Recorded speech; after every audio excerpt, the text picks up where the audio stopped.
The white stone of flesh is for purity. The star is for republic.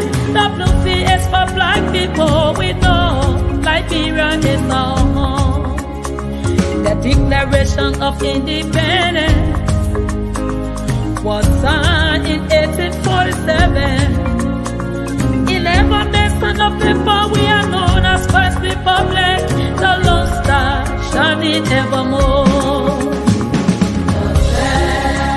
The flag of Liberia is flying at the top.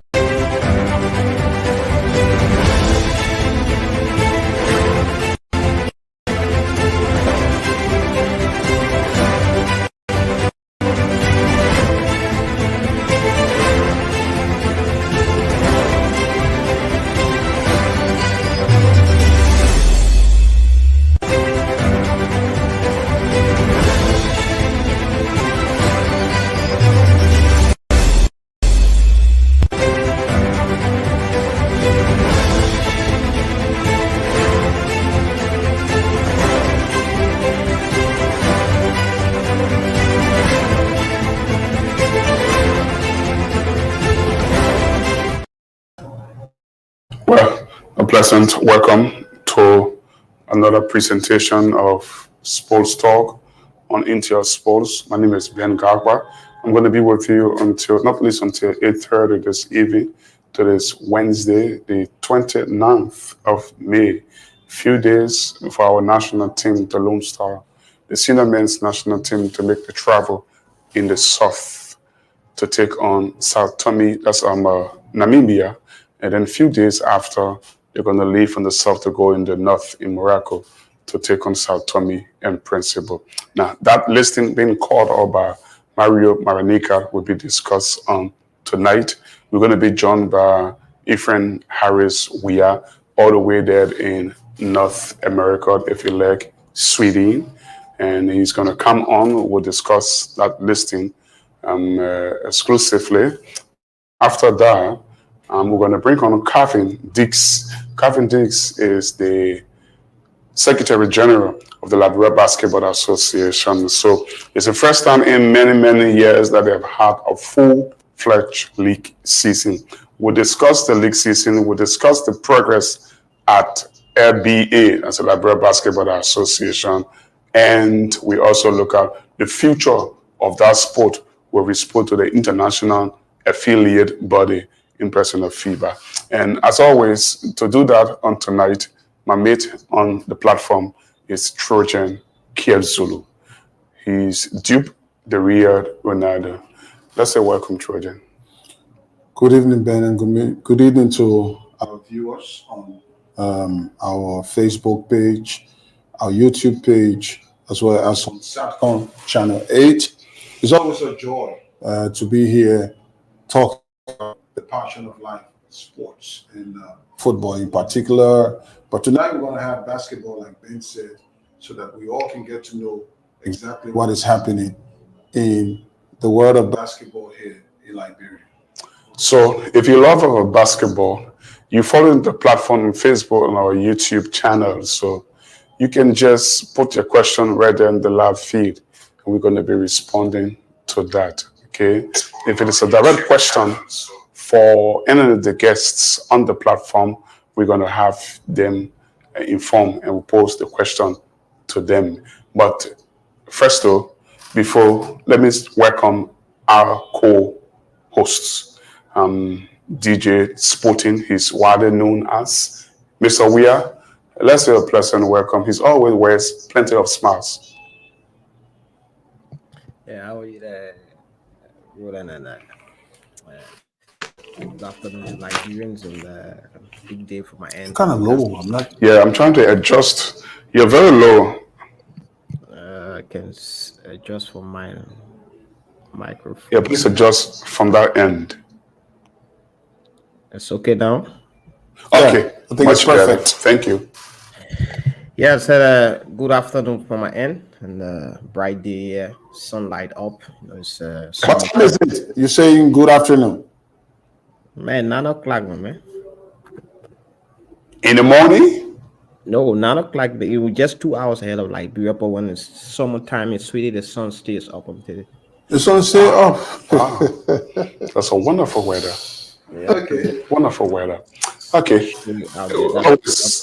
Wow, that's wonderful. It's 9 o'clock out there in the night. See how amazing the weather is. The sun is still. That's the wonder of God. Then Okay. in Happy. winter, only 5 hours of sunlight, the rest of the 19 hours darkness. So flips, And so we also going to have carving dicks, like we said, on this platform as well. So it's going to be fantastic. And we're going to start first, though. We give you the news from Senegal. Did you follow Twitter? Yes, I did. What happened? In fact, I was the one giving them the news because I was ahead of them and I was like doing a pre-commentary. But Liberia has taken the third place in the WAFU Zone A competition, under 20 female competition in Thies, Senegal. Liberia defeated again. Full 90 minutes ended 0-all. Liberia won on post-match penalty kicks, 2-1. So it was a wonderful, wonderful game. I mean, end-to-end stuff. 0-0, like you heard from Trojan in the 90th minute. And that's a team that Liberia bested 2-0 in the group stage. Yeah, sure. And I think currently Senegal should be playing Guinea-Bissau in the grand final. But guys, none of our business. No, that's none of our business. We did see something today that we thought probably if Famata Dean or the technical staff had known, why didn't they implement that in the match with Guinea-Bissau? We saw the goalkeeper, Alberta Pratt replaced with Doko. Went in a goal and saved 2 penalties. All right, that eventually led to us winning. So if she's good at penalties, why didn't we institute that plan during the semi-final match of Guinea-Bissau, or they only got to know afterwards? I think you need to look at the confidence of the team, and they started that tournament on a bright note. So believe we will win on the fair play, not penalty shootout. Okay? I think they play with that mentality, and we saw it in the end. Liberia went up, then mistake from them. So sometimes you want to make a plan, but then you are hesitating. You are bringing a new goalkeeper, or this game go into penalty or will not go into penalty. So it happened. I think they learned from it and they put different scenarios together. Okay, maybe if we play the next game and end up in penalty, the best goalkeeper to deal with penalty situation will be the sub. So I think they made the right decision, and their decision paid off. So generally, the performance of the team, are you impressed for what you've been seeing over the past 1 week or so? Yes, a huge development from the under 20 team, but just at the last game, we still need to look at how to. Yesterday, I talked about playing Evelyn Jackson and benefiting from Evelyn Jackson. And if you check the video, I talk about Anita Tappet, using Anita Tappet as a decoy, so that to enable Evelyn to run a lot, move a lot. Because the last game we played against Guinea-Bissau, they brought a huge game and just police Evelyn, and she was out of the game for a long period of time. And a little bit of concentration with Anita Tappet on the pitch, she created some level of focus, and then we can use Evelyn to take control. But huge development, huge motivation, big respect to Famata Dean and technical staff, and the girls that did well for Liberia. They show us, they gave us a new level. But I don't know if victories from that tournament will affect the senior women team ranking, FIFA ranking. But amazing, bro, to score 18 goals or 17 goals. I think it will be the first Liberian national team, to put us such a result outside the country. Yeah. Now, guys, how will that? Because there's the first thing here is the under 17 females, of course, qualified over Senegal just before the start of that competition. And in fact, Louise Brown had to travel to Senegal to join her colleagues there on the under 20 side after playing so brilliantly for the under 17 side. And we did see how well she also performed for the under 20 side. Now, one will say there was a message from the under 17 to the under 20 after they qualified over Senegal. A bit of motivation for them. All right. Now, the under 20, they've managed to end up with the third place trophy. Does it send any message back then to the under 17 that you too, hey, it is not impossible to cross the line and get over Nigeria? Can we be taking messages from the two sets of teams in relations to maybe motivate? Yeah, the first thing we need to do, we need to get what's his name? Louis? Luis. We need to get her on the plane back to Monrovia. I think they'll be coming back tomorrow. Yes, get her back into action. But then we need to talk to judges. Now, heat is on, bro. It is about winning. You know, when you start to win, you need to make use of it, because winning, it will go away after maybe 2-3 months, and you look for it for maybe 1 year. You look for it for 8 months, 9 months. When you are winning, you win. Everything you can do to win. So right now, the winning spirit around, we need to utilize it and give the girls more motivation. Believe you want Senegal. Senegal is one of the top-rated female side in West Africa. You want them right here in Monrovia 2-0. Now it is time for you to go up to Nigeria and showcase yourself. Believe. Once we are able to believe,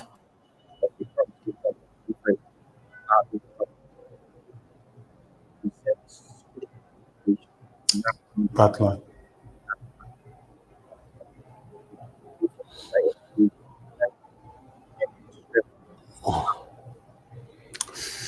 Yeah, Ifran, sorry for interrupting you, but you have to check those speakers or something. Just coming in dead. Yeah. Okay. Okay. I didn't You're see clear it. now. Yeah. What I was saying is that we need to get Luis on the plane back to Liberia. If they arrive before the game thumbs up, then we need to go into motivation, and we need to use this opportunity, this season, winning season, to get to the highest level as possible. Motivate them. We can beat Nigeria. Football is about history. We need to believe. Look at, we won Senegal. I never expected them to qualify over Senegal in Monrovia. We still played clean sheet in Monrovia. I was surprised, but then this is the time, this is the season. We need to use it and see how far we can go, because winning will go away. Trust me, it will go away. Yeah, right now, maybe that winning spirit in Liberia will go down to Sierra Leone, go around before you come back again. So we need to understand it. In football, certain time you win, sometimes it will be difficult. So in recent days, there's been late calls by the football house for the public, public corporation, individual, to fund the support of the U17 side. Some people have been coming up. I think one representative was the first who came up with 200 United States dollar. It was Moima Breach Menza. Okay. And then the guy who is the original countryman movement, that Thomas Twe, donated 25 bags of rice. 25 kg bags of rice. 200,000 Liberian dollar for the preparation of the U17 girls. Earlier this morning, the team is camping in Technical Center there in Carisburg. Bernard Ure, Liberian businessman, made a short stop, and he donated 1,000 United States dollars. His daughter who coincidentally is president and CEO of Shakhtar FC, a team based there in Kirisburg, promised 1,000 US dollar winning bonus if the team go on to win Nigeria. What do you think all these small donations and motivation can do for the game here in Monrovia when Nigeria visit us on the 9th of June? Yeah, it will help, but I think it's not a long-term solution. It just shows that someone somewhere is not living up to expectation. Government of Liberia, the government of Liberia in 2024, we see individual donating bag of rice to national team. Then we need to ask the Minister of Youth and Sports what's happening. The government not taking responsibility. I'll be talking about rice, not talking about someone giving $200, you know. But it is what it is. Shout out to Bennett Yuri, Bennett, all those people that made that contribution. They step in at the right time to help. But Liberia need to wake up. The government needs to wake up. Football is not cheap, and if they really value this sport, then we need to change our approach. People can be donating bag of rice. You know, it sounds funny, you know. Many years ago, like maybe 14 or 15 years ago, someone donated 10 bag of rice to national team, Lone Star. In 2024, people still donating rice. It means something like rice somewhere, and the government need to step up and help the FA to actually be responsible, because they make this issue about no money makes the FA to appear weak. Yeah, you know, what happened in B building, no money, you know. So I think, yeah, it's difficult, but I think it will help. Okay. So having said that, we can just swing the pendulum a little, but still with national team, still with football, this time with male football. Earlier this morning on the pages of the Liberia Football Association, we did see a list of, I think, 23 players caught up by the Romanian Mario Maranica. I mean, as the players to Namibia and South Tome and Principe in the World Cup qualifier. Let's have a chance first, though, to review the whole listing on the screen. There's been some new inclusion by the 59-year-old, obviously, Mark Yala of Moscow, Liberia, in the team. Nelson Laomi was also recruited.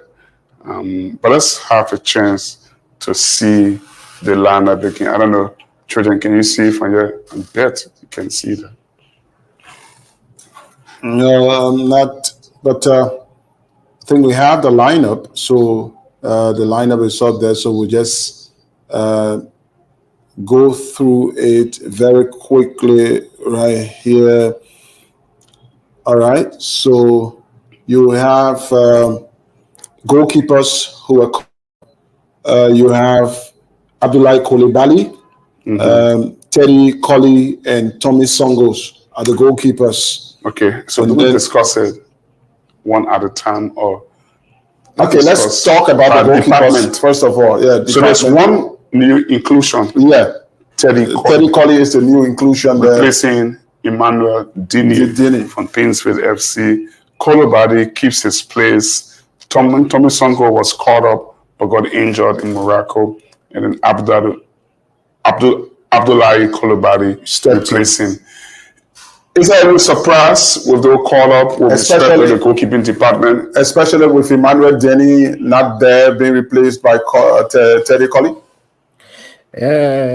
We need to ask it's a national team, and coaches make decisions based on performance. Okay, sometimes the coaches will bring you in based on experience.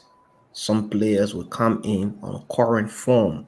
Some players would make the national team on that 5 days of training section. It's like, I'm you coaching a team. This guy been play 18 game well, 4 days to the big game. He started to lose form in training. You will not trust him. So I think the coach tried to bring in players that fit within his system ahead of the game, and South Africa. So I was looking at the national team. I started to look at the midfielders, the wingers. I saw Yaya Benite. We will get to, you mean all games. We want to start off from the goalkeeping department. Yeah, let's start with the goalkeeping department. And then we'll come to the defenders, midfielders, and then the forward. Progress like and then we'll close quickly. We got to do it because our prime guest, now we got to be talking about basketball more. Go ahead. Yeah, if you look at the back line, they brought in, how you call him, Terry Colley. He will not start. We know that the Koulibaly will continue as the starter over there. So a little bit of shift. You need to keep the competition alive. If you take same goalkeepers to the next game, the competition will drop. So you need to bring in a new face that replace the third choice. Terry Colley came in at third choice goalkeeper. So I think I'm not that surprised to see Terry Colley in the national team. Are we going to see probably Tommy Songo? I don't think so. I don't know what Ifrit is going to say, but I think that Mario is going to stick with Koulibaly. And yeah, the British can say, if it doesn't spoil, you don't need to fix it. If it is not broke, no need to fix it. No, don't fix it. So he's going to stick with Koulibaly because it's his lucky choice. Okay, here we are. There is a huge debate now between who starts for Real Madrid, for example. Looney has been doing it all alone because of the injury to Courtois. Courtois is back. And the hint is that Ancelotti will play. No, he would be wanted to do so. It's easy. It's a very easy decision to make, Jordan. Looney, the Ukrainian, has been in goal for Real Madrid, kept all the clean sheets, played in all the big games, got over the red line. I mean, reached the final. And you want to bring a goalkeeper that didn't play a whole season to play in the final, that would be the worst decision to make. I'll give you another example. Real will not make that decision because 1999-2000 season, when Man United were champions, it was Real Madrid who knocked on Man United. I've just seen Iker Casillas in Nigeria at the now World Cup, the Under 20 World Cup. Right after that World Cup, Casillas surfaced as Real Madrid first choice. Now their first choice was out, so they brought in Casillas played from the group stage straight to the final, and the final was against Valencia.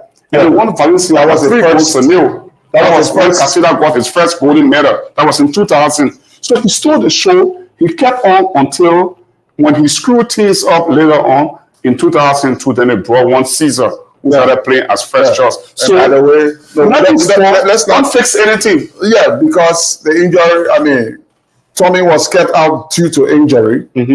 Right? If he's back now, he's no longer injured. Will he take a place or Koulibaly will continue? First thing, if you look here, right? If Liberia will play 3 in the back, if they will keep that, that's how they will play. Then they will go with Koulibaly because Koulibaly plays 3 in the back at club level. Number 2, Koulibaly comes in with 180 minutes on a Mario clean sheet. Tommy Songo, good goalkeeper, but yet to establish confidence through Mario on a Mario. So Mario will not risk this position. He will keep Koulibaly. Hopefully, he will keep Koulibaly due to his 3 in the back system. And if you look at Kemus there, Natu Swen is there, Samson Duet. Keep this back 3. Hopefully, that's how they will play, I'm sure. And for me, I will go with Koulibaly. This we all agree that Koulibaly would be the preferred option. Let's look at the defenders. You have Kemo Kamara, you have Samson Due, you have Natu Swen, Musa Cisse, Philip Tano, Nelson Laomi,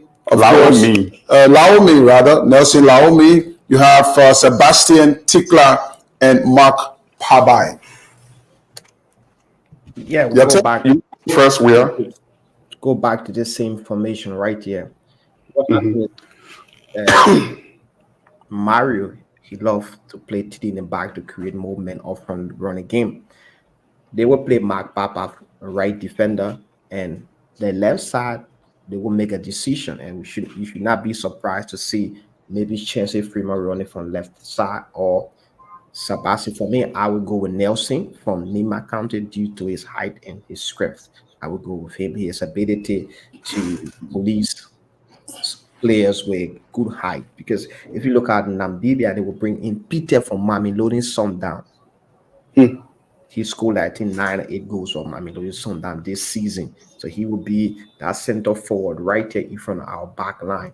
And they will try to work the ball from the wings to get the ball to him. So Liberia only play with 7 players in that game. The rest, the 3 back line, they will still in the back. They will stay with Peter. So at the end of the day, Mark Papa, right side of Fede Lam, Fede Tano, left side will be Nelson or Sebastian. So if we play 4 in the back, then they would maybe go with Samson Due and Kemu. Mark Papa, right side, and the left side will be maybe Nelson or Sebastian. Because remember, they talk about our wing backs did not create a lot of offensive power. Mark Papa coming in, I show he will help us to create from the right, but to the left, a little bit of question between Sebastian and Nelson. My thoughts? I slightly agree with him, but disagree with respect to the wing play. I think Kemo Kamara, Samson Due, Natu Swan will be the 3 center halves at the back there.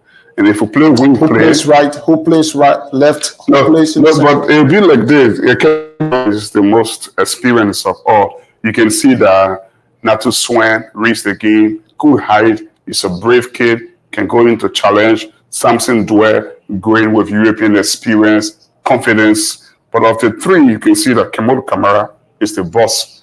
So he's going to be the one in the center, Natu Swan on the right, and then Samson Due play on the left. That's a back 3. And then that wing back position, where the issue now becomes. We call it in Djibouti, Chancellor Freeman play right wing back, and Sebastian Tikla play left wing back. Sebastian is naturally left-footed. So I believe that he's going to continue with Sebastian Tikla left wing back. The decision now has to come from the right back area. Because I'll tell you what, I'm sorry for interrupting you. He's in love with Chancellor Freeman. Good work ethics, trained so early, broke into that team based upon Mary's system. He goes by his instinct and the way he had treated Chancellor is going to start at the right wing position. But if he thinks that Chancellor offers more in midfield, then he's going to go for experience. And that experience will be Mark Piper. Plenty of confidence, knows how to go forward, can play like a natural winger, can go and come, overlap, dribbles as well, and can whip in crosses inside the box. If he goes like that, well, that's it. But the question now becomes, how many hours does he have, or does he have to train Mark Piper in that position, and he's been training Chancellor for a very long period of time? That's what I think. So I think Nelson Laomi can come in when the game is tough for us and we want to place a long ball inside the penalty area, dead ball situation. He's very good at making long throws. I've never seen anybody who throws the ball longer than Nelson Laomi since I last saw Rory Delap, in the Premier League. Yes. So it is because of that quality he has and the height that Mario selected him. Mario likes dead ball situation. I've seen him practice many times, making throws and so forth. So Nelson will be a pick if the game goes deep into 75, 80 minutes and we are down and he wants to play long ball. Okay. Guys, you got to move. So let's go back to... We won't have time. More time to talk about this. This is just... he has a point he wants to make. Go ahead. This issue with Chancellor Freeman and Mark on the right. Chancellor Freeman, great energy. Chancellor Freeman trains a lot, but then it comes down to the offensive power needed for the right wing back. And that's where Mark Papa gave edge over Chancellor, his ability to survive, produce crosses, and his accuracy, his passes, accuracy. So Mark Papa, we understand he been out of the team yet to experience Mario training section. But if you watch Mark Papa previous games with the national team and look at how he plays, you will start him ahead of Chancellor Freeman. Naturally, he's a right back. If he brings in here, you make it much easier for him to get up here, and then he uses accuracy to get the ball to the center forward. But we'll see what happens on the 5th of June. Okay, so let's go to the midfielders. You have Murphy Dole, of course, a mainstay in the team. And Nohan Kenan, Mohamed Sangare. You have Abdoulaye Bilete. You have Usman Sean Barry, Lawrence Kume, Sheku Sharif, and of course, the one we've been talking about, Chauncey Freeman. You come back again. If we keep 5-3-5-2 formation, then it means we one of our three midfielders. If we move, let's say we build the 6 players in front of the box, because we'll all be 6 players in the box. There are 3 in the middle, 2 wingers, but now we remove the wingers to concentrate on building. Yeah, you need to play a defensive midfielder. Yeah, will be maybe Noah Kane will push back, and we use Oscar Dole and how do you call this guy? Mo Sangare. Yeah, with us 2 players. So Oscar can move up and down. Mo Sangare a little bit station. Yeah, but he would link up with the play. And then a correction you talk about, we should play Kemu Kamara in the middle. You cannot play Kemu Kamara yet. You play Kemu Kamara as one of the center backs. The reason why he's strong, a lot of balls coming from the space beyond the left and right wing back. So Prince Samson Dua dealing with it because Samson plays on the right hand side in that in the back at club level, and then you use Kemu on this side to give Nantu enough cover. Or else if you allow Nantu to play, a lot of play will beat Nantu and he will be exhausted. So you allow him to protect Nantu and make it much easier. So I think Oscar Dole and Kenneth and Mo Sangare will start in the middle, and then Sam Barry from how they call him, Sam Barry, ability for having Levy. They can come in the second half. They can help the team to develop. We're talking about a cohesiveness. James Deeb, I know you love the word cohesiveness. So we hope they keep that. For me, I think he's going to play with holding midfielder Noah Kane, and Murphy Dole is going to play higher up in the pitch behind the strikers.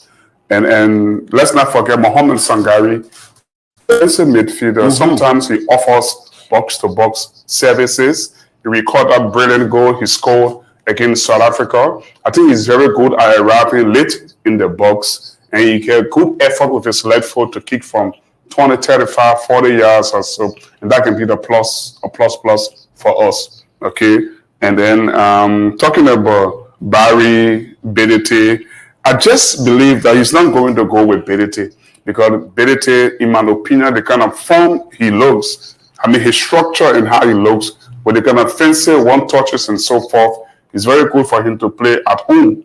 Okay, where the crowds are gelling and you want more attacking options. So Mario looks defensive to me.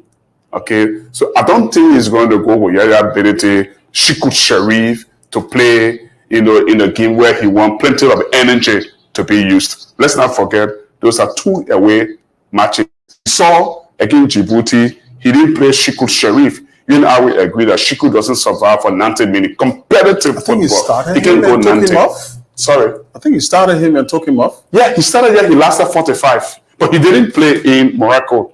So he considered that as an away game. But then Monrovia, yes, he can flair, good free kick taker, can make good passes and so forth. With the supporters, yearning all the cat calls against the away team, obviously, he's going to play people that Shiku Sherry. So Shiku and Bedete found themselves in similar position. I don't see no way both of them can be on the pitch together. No.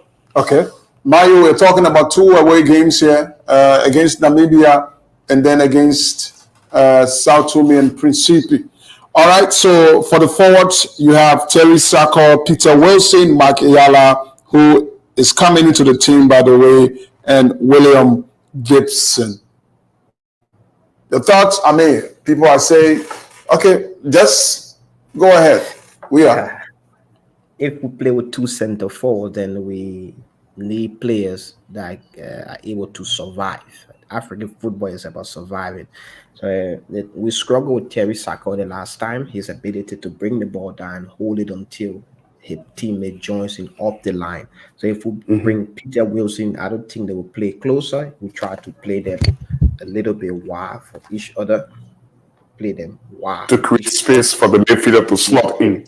Yeah, to come in. So there, at the end of the day, during our offensive game, we attack with 4 players up front. How they call him? Oscar coming up, Mo Sangari coming up, joining a 2 center forward. Still got 4 or 5 players left with the defensive duty. So I think Terry Sacco and Magiala. I will go with Terry Sacco and Magiala, or Magiala and Peter Wilson.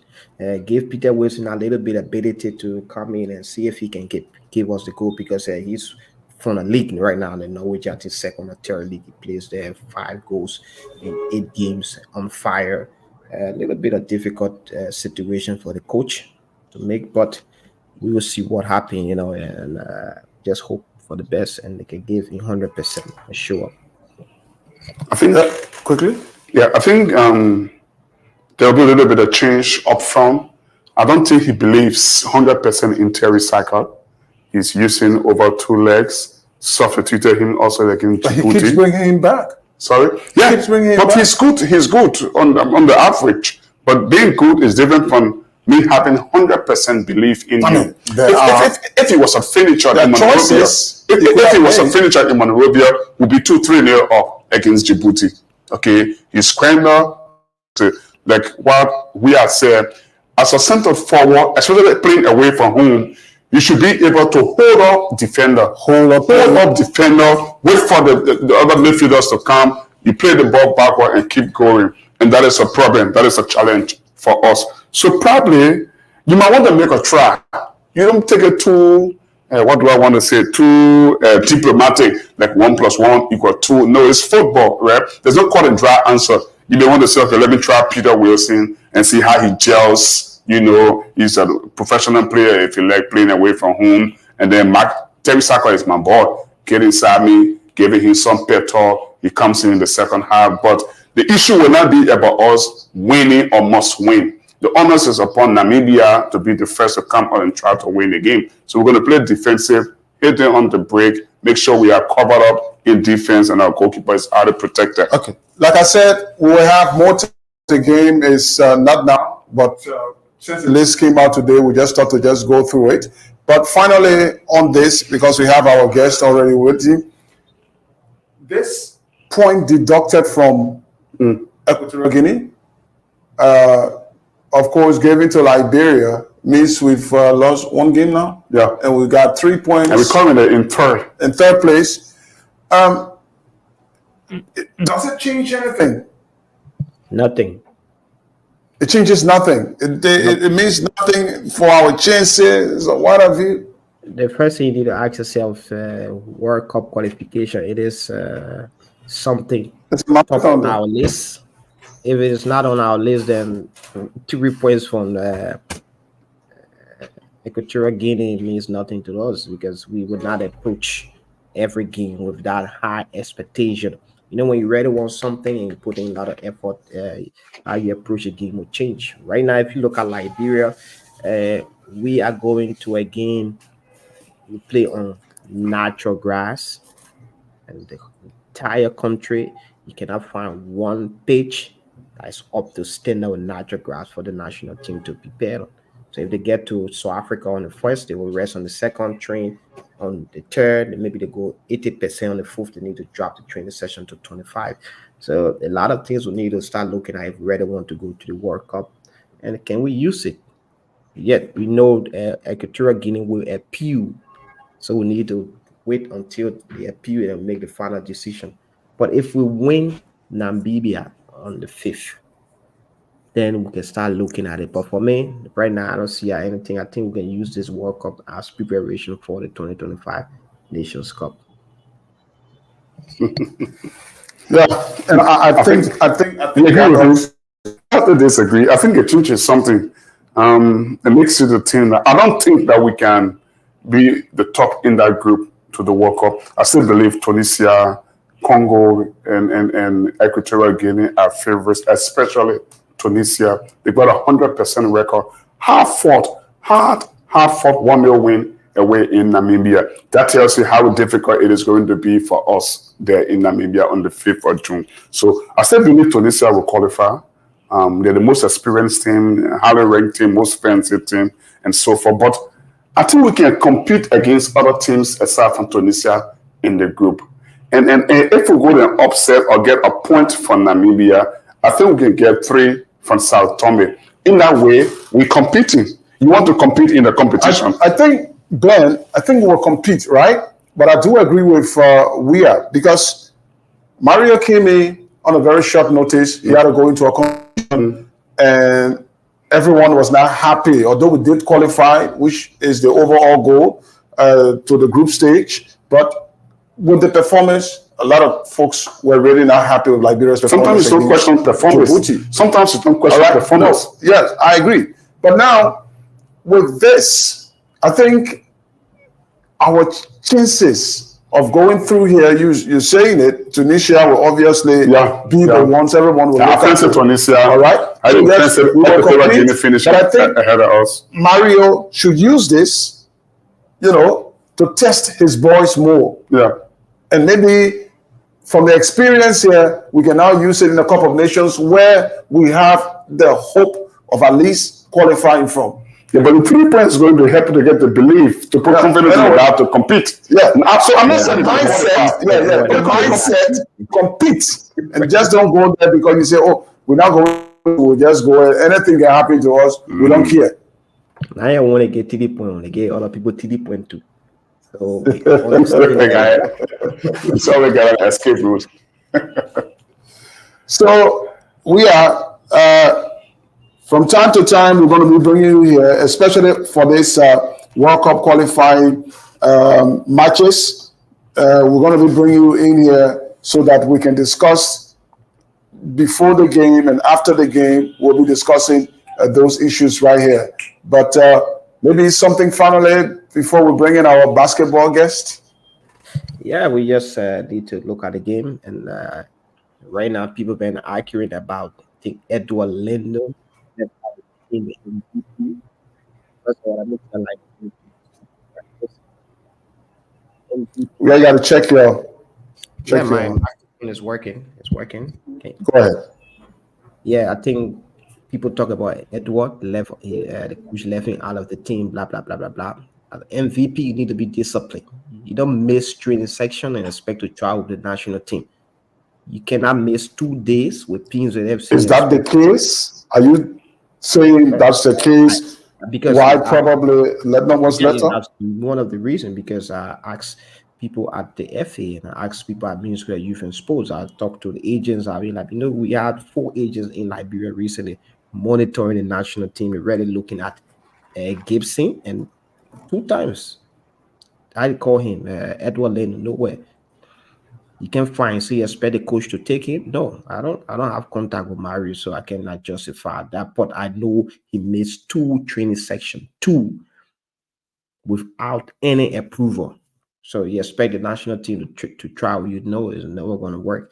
So I hope he learned from it and other players can learn from it. Respect the national team. Yeah.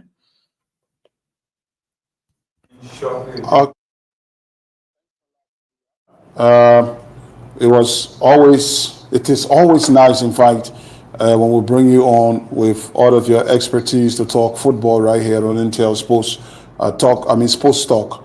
And so, like I said, the game is on the 5th.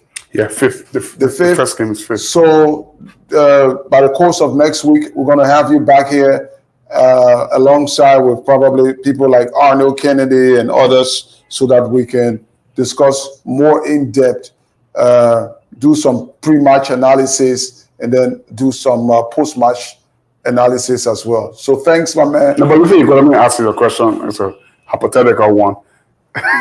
It's laughing. So those 2 games, how do you think it can go? What scoreline you can put on it? Don't forget, we have on Mario for 180 minutes.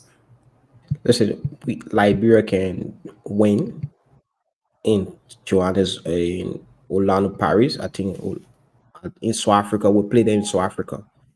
Liberia is possible get beat Namibia in South Africa and pick up a draw away.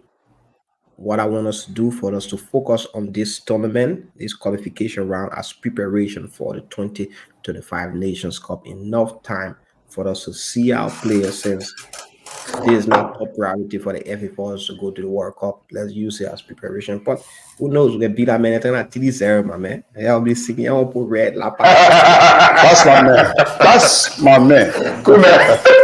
Good night, man. Go back and enjoy your daylight. Yeah, take care. Yeah, that's wonderful. But just listening to or you're watching Intel Sports. This is Sports Talk. There's a new thing for it. What? Twilight? Twilight. Something that we had at GHT. I mean, it's a period where it almost looks like a day, but it's night. That loud light that passes away, fades away, before the darkness. Somebody wants us to discuss the reserve players, but we have more time to do that. Yeah. We just thought to just succinctly go over the list today. In fact, it's Abraham Jabate. Jabate will go over the full listing, all right, including the substitute. We have time enough for it before the game on June 5. We will be doing that here. But we have our guest from the Liberia Basketball Association, Calvin Dix. Calvin is, of course, the Secretary General of the Liberia Basketball Association. And Ben, we're bringing him in to talk basketball tonight. This guy used to be owner of Flames Basketball. Do you know Flames Basketball?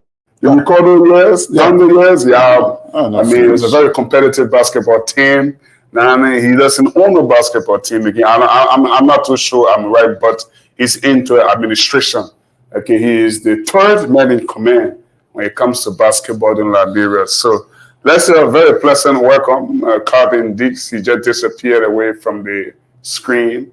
Hope to have him back. Is he doing some technical adjustment or so? But I'm sure from his position, he should be somewhere around the SKD Sports Complex in the basketball gymnasium, because there are some big games, ongoing to and I know a lot of you viewing may not be hearing much about the league and so forth.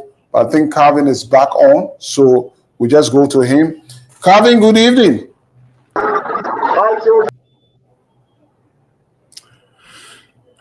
He disappeared. Calvin, we want a good background, and yes, I'm not too sure we're satisfied with that background. His face is it's not showing. Yeah. Everybody know Calvin Dix, and he can come on, and the picture is not clear. It can come up blurred face. But we're still here, and we're hoping to have him. But when you go years back, I mean, Rufus Anderson was president of the Basketball Association. I mean, they went to chaos. I recall the election we attended in Baptist Seminary. I mean, where people hustle. I mean, completely made him and Millie. The situation went to court. The result of the election was delayed.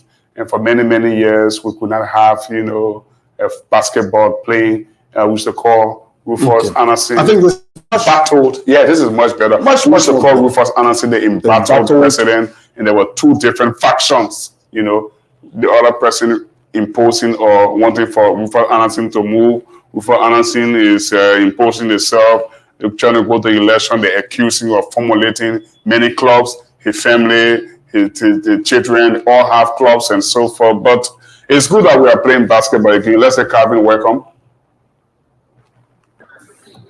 Thank you, Ben. Thank you, Trojan. It's a pleasure to be on the Intel Sports program. Well, we want to go firstly. What's your position? Where are you?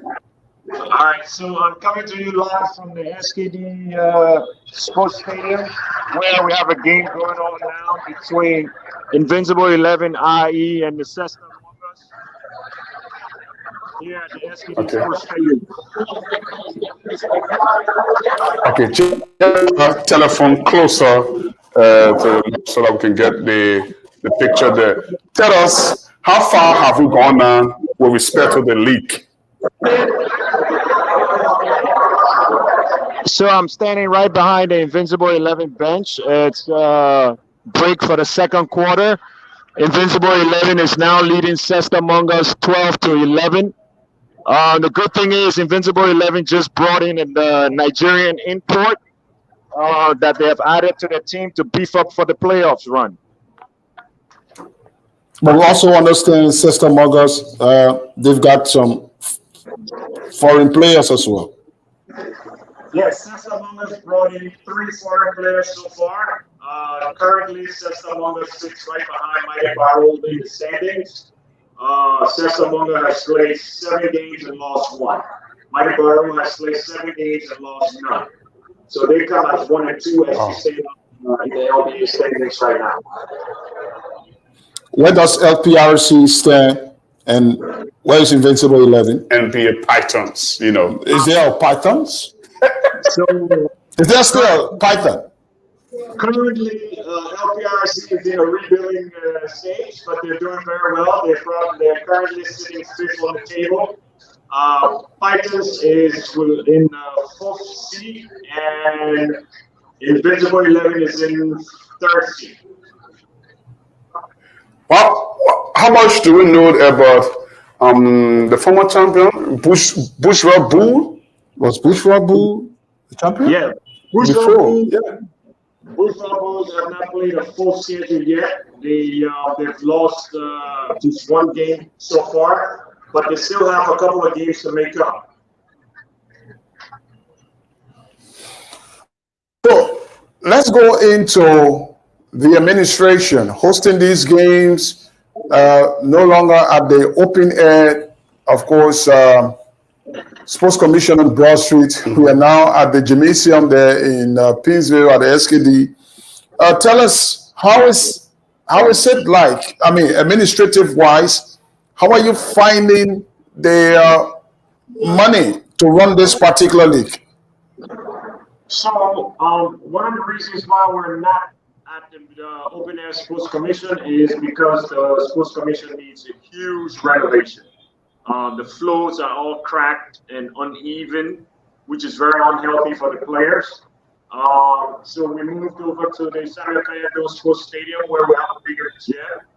Right now, our only source of income is actually from our gate intake.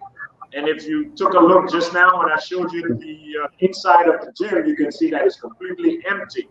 So basketball is really going through a financial difficult period, but we're still working. Today we spoke with some potential sponsors. Hopefully we'll be able to have something before the playoff run. But why didn't you try to negotiate these sponsorship deals before the start of the league? So as you know, our administration came in the early part of November, and the league had been off for over a year.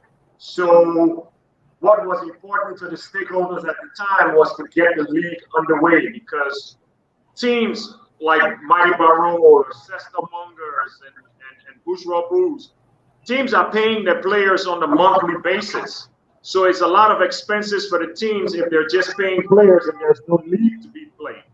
A lot of teams invested their money over the year of 2023 and there was no league. So the pressure was on us to get a national league underway. Fortunately, we had some small donations from individuals and we were able to kick off the national league.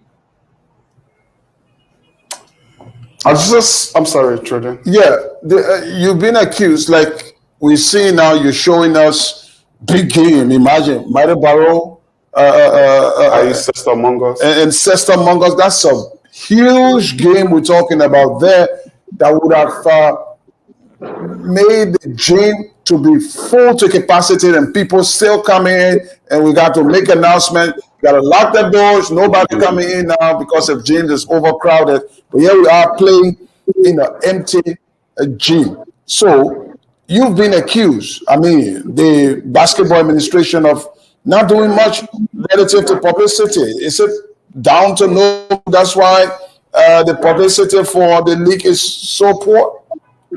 No, Trojan, let's look at the reality of the fans' position of where they are.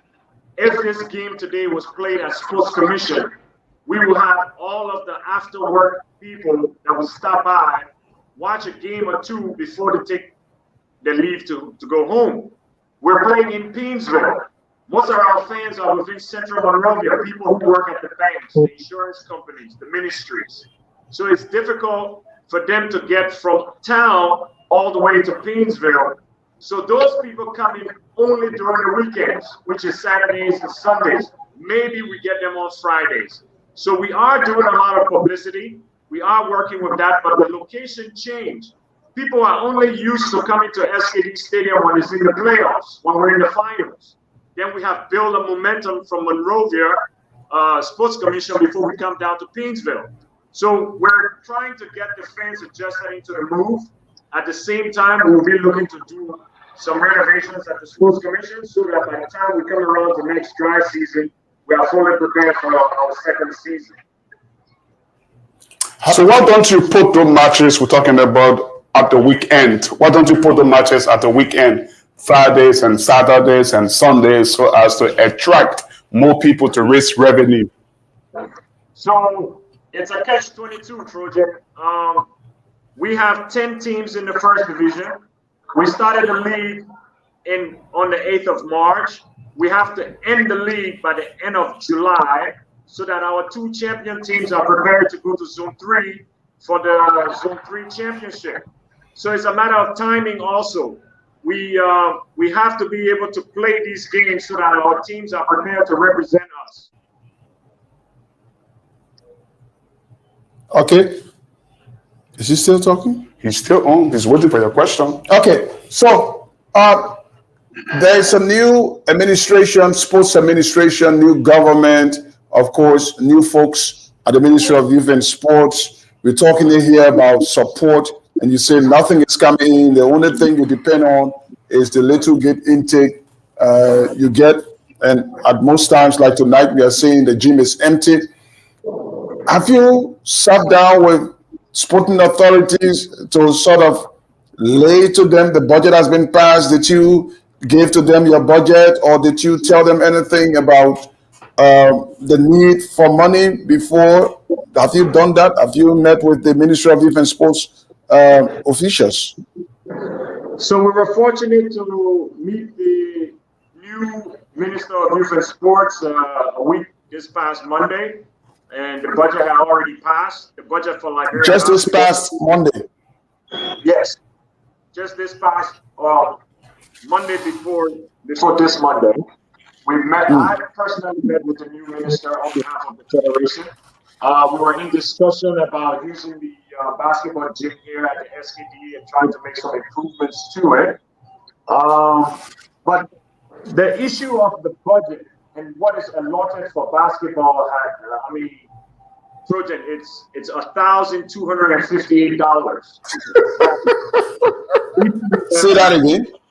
The budget for basketball, Let's say your budget. in the current Calvin, let's say your budget again. How much is in the budget for you, basketball? It's $1,258. And $1,258 in the whole fiscal budget For basketball. for basketball. So when you guys met the executive committee, the leadership of basketball, you crafted your budget for the season. What's the budget? our budget for this season alone is $68,000.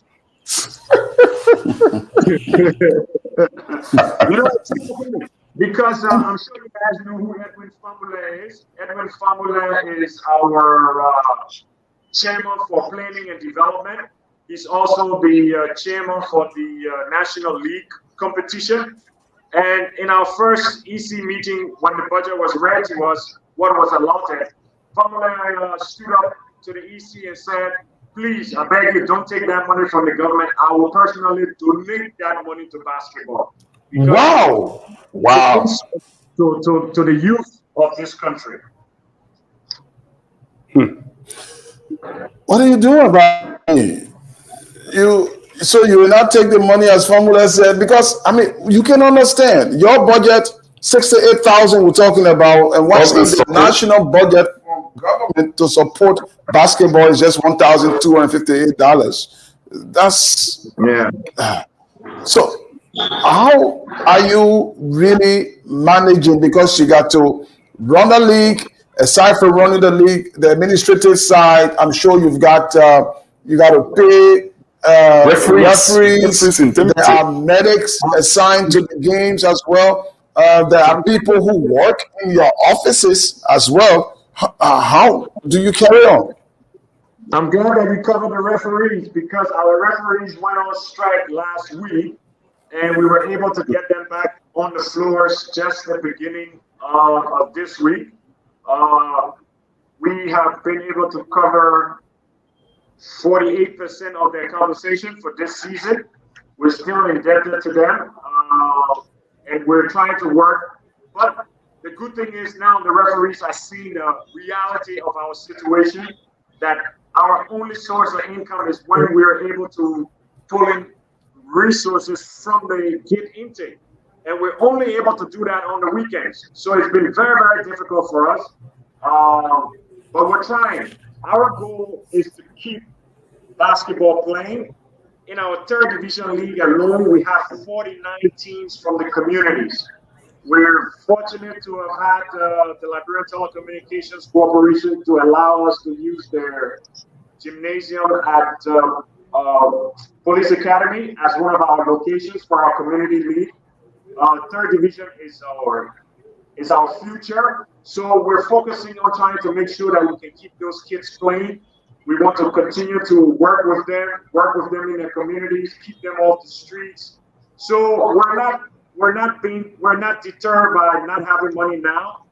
We're trying to do the best we can. We hope that we will get sponsors to come out and help us out. We're supposed to get some word from Orange. We had a contract with Orange in the past administration that expired in October of this year. We're currently trying to renegotiate new terms. So, like the saying goes, we see light at the end of the tunnel. We just hope it's not a train wreck that's coming. Just hoping and hoping and hoping. And the whole season from now to the end of July is just hoping and hoping and hoping. By the way, what is happening with women's basketball as well? We're very excited about women's basketball this year. Liberia will get to host the Zone 3 International Women's Tournament, which is going to come around in October, meaning all the champions from Zone 3 will come down to Liberia to play for the representation of Zone 3 in the African BAL Championship. So we're very, very excited about that. We're looking to promote female basketball with this tournament. We're looking to bring in old female basketball players to come and work with us. We're looking to have young ladies to run female camps to promote the sport. Currently, our president, Ibrahim Samukai, is in discussion to take female basketball to 3 counties. That would be Grand Bassa, Nimba, and Bong. So we would do exhibition games in those 3 counties for female basketball. So we're really excited about the female game here in Liberia this year. Is it part of the current ongoing league talking about female basketball also playing? Yes, we do. The female league is a part of our national league. We have a division for female, but the overall international tournament is our Zone 3 tournament. It's teams coming from Ghana, Benin, Ivory Coast, Nigeria, and Liberia. So we'll be playing that tournament here at the SKD Stadium. Do we even have a national basketball team coach? Who is he? What is the modalities you're talking about? October, Okay. It sounds far, but preparations are supposed to be away so that when October comes, the girls will be ready. Do you even have a female national basketball team, a coach? The championship is not our national team. It's the top 2 female teams that finished 1 and 2 in our national. Okay. They go on and represent us with other club teams from around Zone 3. Okay. So those teams are already playing in the National League. Currently, Commissioner's female team is topping the league. Next to them is D Rockers from up Snapper Hill Broad Street. Those are our top female teams currently in the league standing. So by the time we get to the finals, the top 2 teams will represent us in the Zone 3. Let's talk a little bit. I want to go away from the court, okay, off the court, in the office. I'll talk a little bit about the administration, the chemistry with the African governing body in basketball, FIBA. Over the past months, if not year, there hasn't been a good chemistry. You were recognized at a point in time, and you even accused Mr. Anderson of saying doing deal or business with FIBA. What's the chemistry like now between FIBA and the basketball association? So we came in November, and in the month of April, I was fortunate to travel to the FIBA headquarters in Abidjan, where FIBA promised us, well, basically they asked us, what do we need right away as a federation? And we begged for technical support. We asked for training for our referees, for our coaches, and for our players. And FIBA has stuck to their word. We have been able to train referees. Currently, FIBA trained 2 referees for us for 3-on-3 basketball. We have 10 candidates registered for table officiating licensing, which is going to take place in the month of June.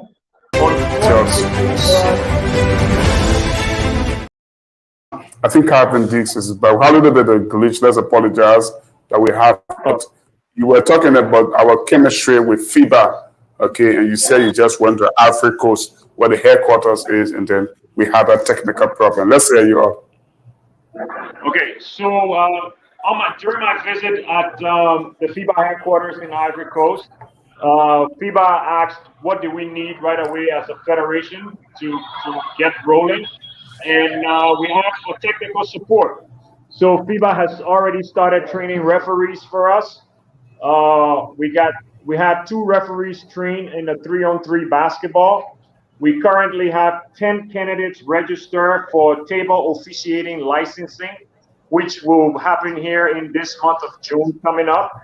Unfortunately, we were not able to have any female candidates in that 10. We're looking forward to being able to recruit more females to come into officiating basketball games. And FIBA also gave us 300 basketballs for our youth development program, 200 for male and 100 for female basketball. So with those material support, do FIBA also provide financial support? Say, for example, at the Liberia Football Association, FIFA and CAF, help to fund the operational funds and so forth. Do you do a budget, or do FIBA provide you financial support to run the league as well? As of now, FIBA has not provided any kind of financial support for us. They have given us technical training. They promised to give us coaches training, player development. They are giving us this Zone 3 international tournament to be able to host here in Liberia. So I guess this is definitely a good start for them to see what we are ready to do and what we're capable of doing here in Liberia. That's great. That's great to know. Let's talk about standing with FIBA. I mean, are we okay? Have we paid our dues? Because I'm sure for this support and others to be coming, you need to be in what is good standing. Are we in good standing? Well, the Liberian Basketball Association is showing good standing right now with FIBA. So we were happily welcomed back into the FIBA organization. Our president is currently on one of the committee boards with FIBA. So FIBA is very excited to have Liberia, and they're very happy to be able to work with us. That's great. Now, about the games coming to Liberia, Liberia is going to be hosting this West African competition. How are you going to prepare? Meaning, you were just talking about how you wanted to work with the Ministry of Youth and Sports to sort of carry on some repair works or improvement there at the gymnasium. How are you going to work things out? Because all of these cost money. So the international tournament runs for about a week. It's a separate tournament from our national league. We're very optimistic that we will have partners that will partner with us for that tournament. We've already started to name a mobilization committee that is going to help us with raising funds and getting partners for us. So we're very optimistic about that. So, talking about our competition, obviously, lots of countries coming here. Talk about Benin, Nigeria, Ivory Coast, and so. Where the finance is going to come from to host them? Who's responsible for lodging or accommodation, if you like, and even feeding, transportation, internal transportation, and so forth? So the entire budget for that is going to come from the Liberian Basketball Association and us being able to get sponsors. Being able to get the bid awarded to us, we had to show the potential to be able to have sponsors, and we were able to do that last month. So now we're in the process of mobilizing those sponsors for that. And what are you setting or keeping your eyes on? What's the figure you are anticipating? Oh, for that tournament alone, there's a $45,000 budget to be able to host those teams, the officials, for transportation, lodging, feeding. So yeah, we have a $45,000 budget for Okay, Trojan, keep it rolling until Calvin comes back. But here is a federation, an association. So I was just asking, what's the figure you're eyeing from your sponsors?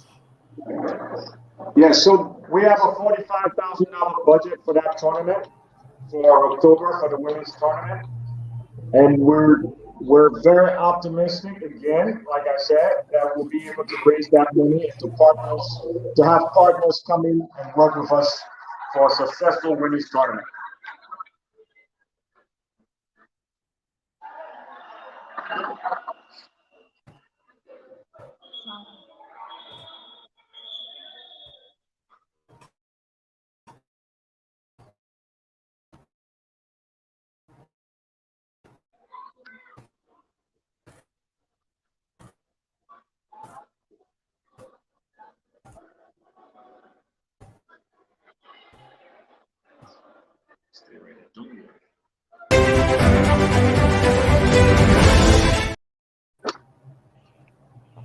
Okay, you're back on.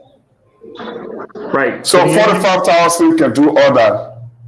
Yes. So the budget that has been prepared for the women's tournament is $45,000. Yes. And you're going to get that money. You sure? Well, we're going to do everything within our power to get that money. Yes, because we want to be able to put Liberian female basketball back on the map. We want to be able to show FIBA and our colleagues within Zone 3 that Liberia is back and we're ready to play basketball. Okay, I know you touched a little bit about basketball outside of Montserrado, but someone watching here wants to know, what are you doing to develop basketball across Liberia? Someone following us here wants to know. In fact, it's Kenneth Smith wants to know, what exactly are you doing to develop basketball across Liberia? So currently we're happy to have 5 teams in our league that comes from Nimba, Bong County, Magibi County, Grand Bassa. So we have 5 teams that come from those counties right now. We were able to. I'm sorry? Which division those 5 teams play in? Division or second division? Oh, the division. So most of the out-of-town teams are in our 3rd division and in our 2nd division. We don't have any Wow. first division teams yet from out of town. Okay. Bone Eagles and Bone Legends are really pushing in the second and third division. So hopefully we'll have one of them in the first division next season. But we've been able to have some exhibition games outside of Montserrado County. We had a game in Nimba. We had a game in Bone County, and we just had a basketball camp for 3-on-3 in Grand Bassa County. Our third division league is the league that we're using to decentralize basketball. Most of those teams come from small communities around, and we're very fortunate to have some of them come from Nimba, Magidi, Bone County, and Grand Bassa County. So we're very, very excited about this. All right, that's good to hear that basketball, of course, is not just about Montserrado or Monrovia. It's been they're connecting to other counties as well. But another basketball personality or official wants to join us. If our producer can bring them on, I'll bring that. Bring them on. We will continue the discussion. But while that has been done, in order, basketball also needs to be played in the high school, and I'm sure you growing up in Monrovia noticed that basketball. We have known, in fact, that high school basketball was a big thing, very big. I mean, are you also touching base with and trying to bring back the spirit of high school basketball?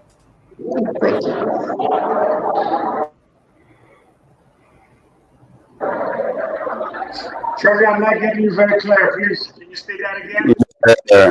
What's the plan for basketball in schools? Basketball in schools, because talking about developing young talents, obviously, when you say you're hot, it's with the third division where the kids come from. They have to be in schools, obviously. What's your plans for developing basketball in schools?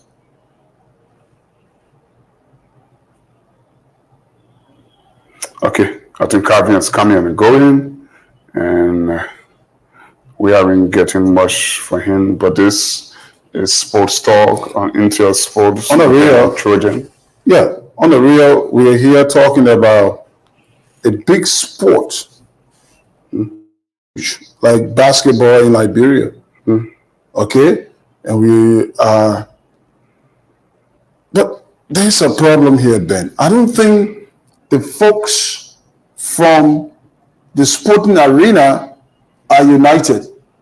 What do you mean? Now, there is a body called the Liberia Olympics Committee, which, of course, all of these associations and federations are under. Okay? They are like the parent body for all sporting organizations in Liberia, headed by, of course, Philip our Brabi, Philip Brown. Our Brabi. Yeah.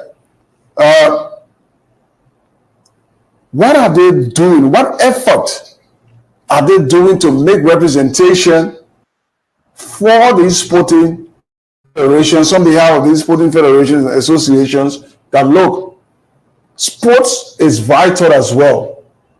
Okay? In as much as we want to emphasize other areas, other sectors, sports is vital, very, very vital. You can have an association of basketball and give them just $1,258 and say this is your budget for the entire year. So you expect LNOC to raise an issue on that? All right. I expect LNOC to be that voice for all of the associations. Okay? There are some who get $200. Table tennis, $200, $300 for an entire organization. Fiscal period. For the fiscal period. Oh, yeah. Jokes. It's, All right? But it's laughable. I've never heard or seen the LNOC pick it up and say, look, you're passing a budget. Sports is also key to the development of Liberia. Because here we are talking about Cooch, Zombie, and all of that. The people who are mostly active in sports are the young people. You got to get them attracted to something so that their minds can get off those things. And one way to do it, one of the best ways to do it, aside from school, academia, is sports. I agree with you. It's sports. So why do we downgrade and think that sports is not important to developing youth? Why do we think it is just the vocational training institution setting up, go there, maybe academia? No. There are other areas that can also be impactful in that area outside of academia or the vocational training is sports. But we look at our budget. You have, like the Football Association, more than 500 clubs. Now, if you are counting how many kids are playing for those 500 clubs, think about how many kids we'll be talking about. I mean, the minimum 18 players. It's about 800 plus clubs. All right. The last time I checked. So if you have 800 clubs, okay, it's only 25 players, over 20,000 kids. And this is the figure that has, what do you want to say, staff, 7-8 members, the coaching staff. Even the staff themselves, they are still youth. Yeah. They are still youth. So making investment into sports, I mean, it doesn't take away anything.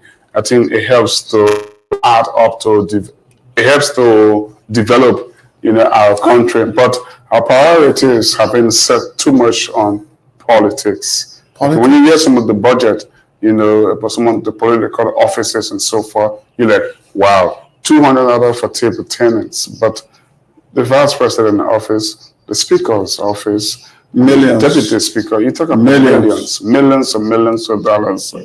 What do? I mean, it's about time that we have to call spade a spade. And I think we have to consider sports as a part of the national budget. You know what? You know what? No. I see folks making demands to government for their sector. Mm-hmm. Linsu, yeah, for example, is getting National Student Union. Yeah, it's getting pretty close to $1 million or so in the budget. In sports, people have to come up, but the sporting sector, they're not coming up. Even though you have people, for example, at the House of Representatives, in the Senate, those people who work on the budget, who come from the sporting side. But sports and politics don't mix together. See, for example, Linsu, they're a political arm. I mean, they can release statements, they can have their opinion. Because sports people do not talk politics, so they're not important to lay too much attention. To think that way is bad. Because if people start to protest and people come up and start to challenge national government that sports should be supported, I think sports will be. But common example, in football, FIFA made it clear you don't mix politics with sports. No, Ben, that's not it.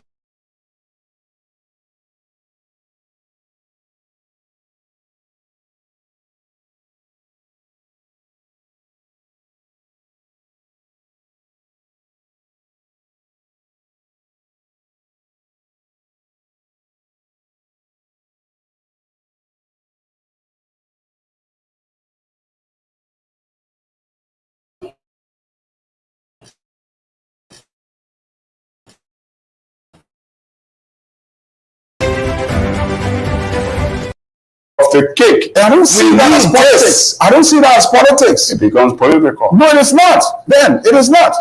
Friendly. So what are you these clubs? What are you going to do? These clubs. The government doesn't put money extra that you are demanding for sports. Listen, these clubs are businesses. All right? In a sense that the owners of those clubs, they're paying taxes.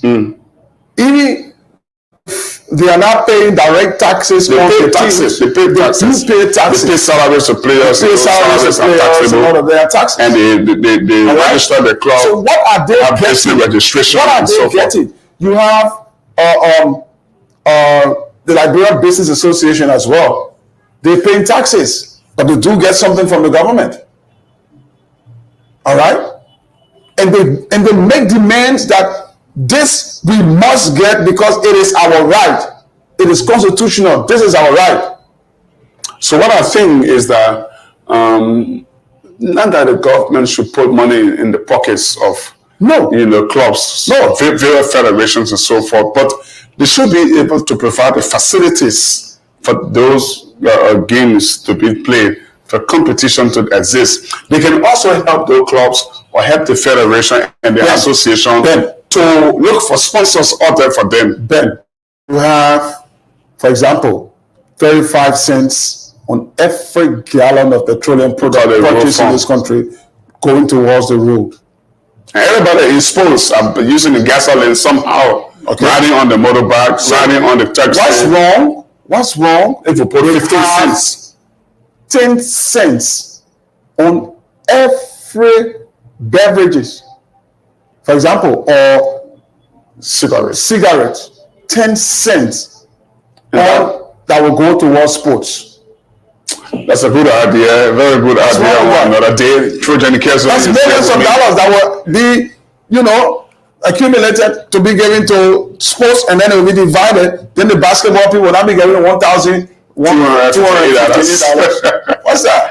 I'm laughing, but it's serious. But we have to cut it quick. It's been a fascinating conversation. Many thanks to Carpin Dix, Secretary General of the Liberia Association, who came on, not the best of land, but we still managed to have had him. Sister Mongers were playing Invisible 11 either in Painesville at the SKB Gymnasium. You get that result, I'm sure, on the Intel Sports website or Facebook page. Soon after the final whistle go, we'll talk with Ephraim Weir from Sweden as we dissect that lineup made or called by Mario Maranika, ahead of Liberia World Cup qualifier with Namibia and Sao Tome and Principe. Trojan is still here. Very lastly, well, we just say thanks to all of our viewers for joining us tonight on this program. We'll look at basketball primarily, although we skim through the listing of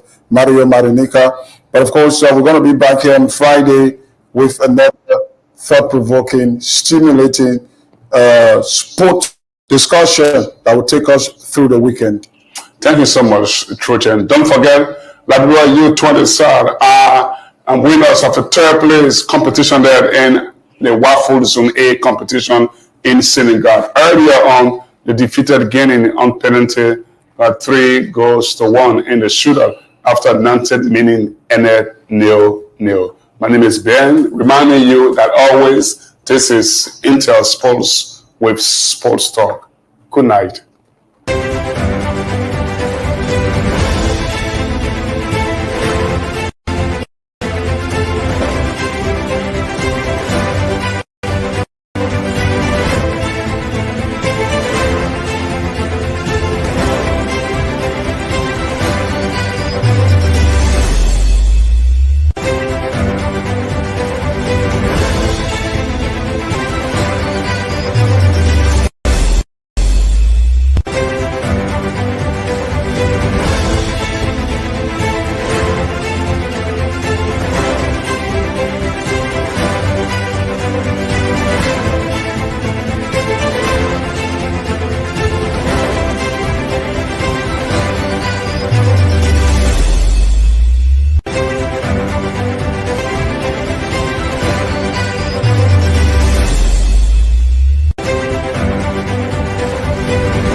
Liberia is our home.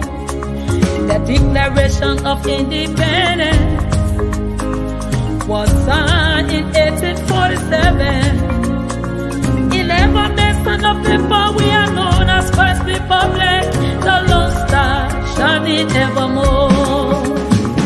The flag of Liberia is flying all the time. Showing allegiance, showing loyalty to this nation, Liberia. If my people who are over money, we humble themselves and seek my face, I will rise and heal their nation. Liberia will rise again. Nations will come to your rising. I prophesy. Kingdom will come to your life.